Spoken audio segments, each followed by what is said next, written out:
I'm Lauren from Taste Better from Scratch, and today I'm going to show you how to make perfect buttery, flaky pie crust, plus all my tips and tricks so even the newest baker can have a success no matter what. 5 basic ingredients and about 10 minutes to make. If you have never done this, be brave and give it a try. Here we go.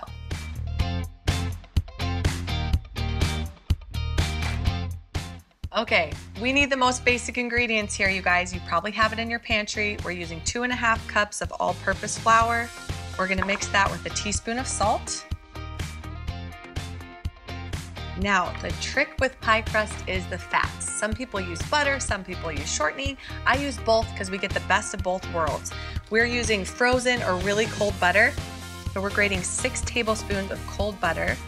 Butter is what's going to flavor our pie crust, create those nice flaky layers.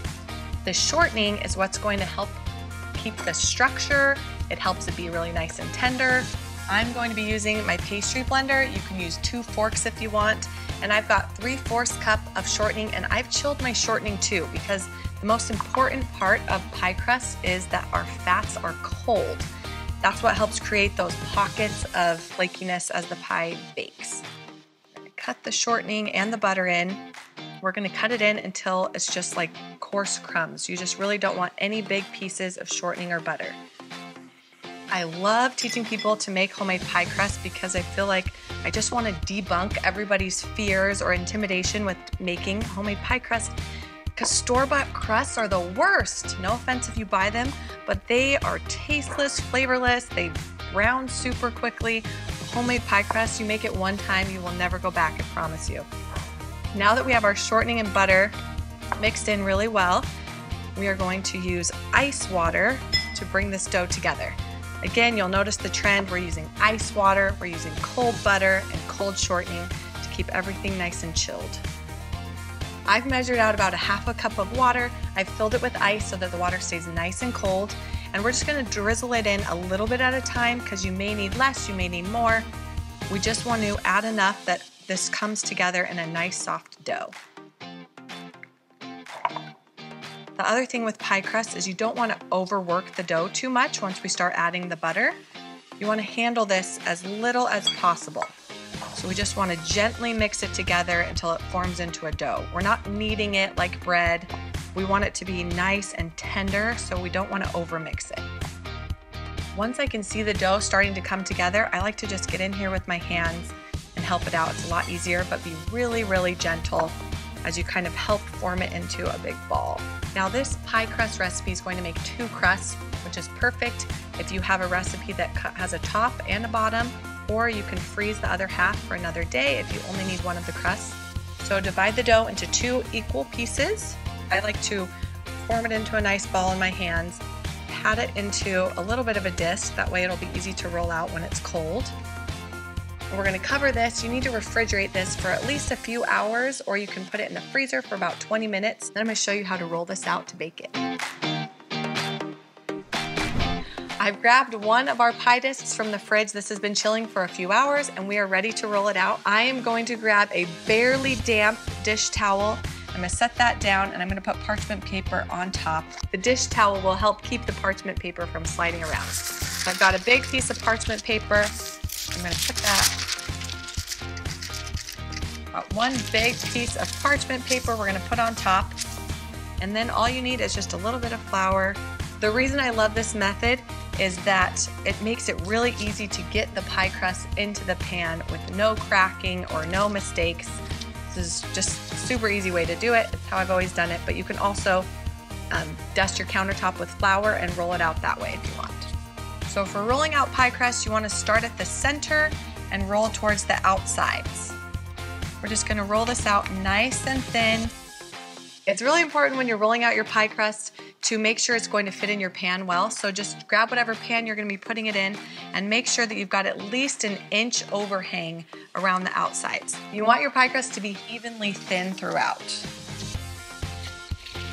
Okay, this is the fun part that normally trips people up or makes people nervous. But since we've rolled this out on parchment paper, this step, getting the pie crust into the pan, is so easy. I just use my one hand to lift up the back and the other hand to gently flip it and guide it into my pie dish. So Use your bottom hand to make sure you're in the center of the pie and just drop it in and gently pull the parchment back.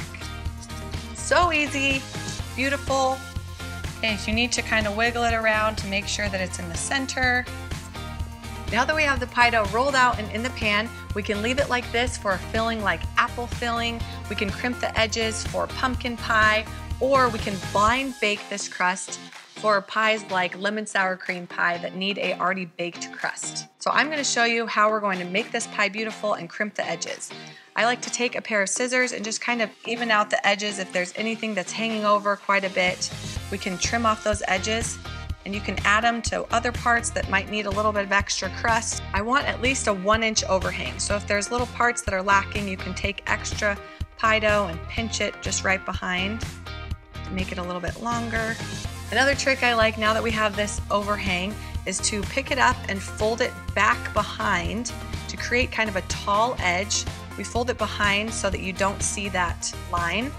This will create a thick, beautiful, tall crust for when we crimp the edges.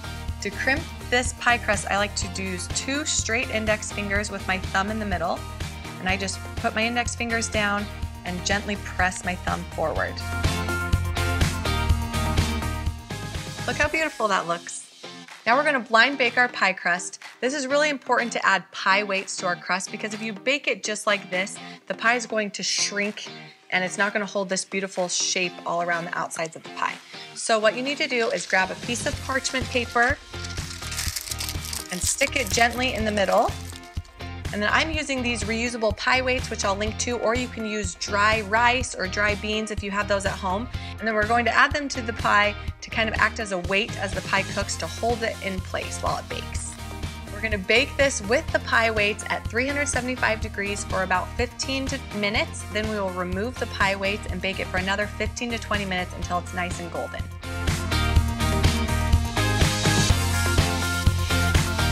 Pie crust has been baking for about 15 minutes, so I'm going to remove the pie weights.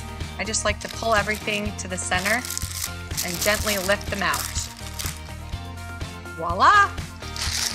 Now I'm going to prick the bottom with a fork. That allows air to escape so we don't have any parts bubbling up like a pizza crust. We're going to stick this back in the oven for another 15 minutes until it's nice and golden. Look how amazing this pie crust looks. I can guarantee you it will take your pie to the next level. You can use this crust to make my amazing lemon sour cream pie or a host of other pies that you can find at tastebetterfromscratch.com. Thank you for watching. Be sure to subscribe so you don't miss any future videos that taste better from scratch.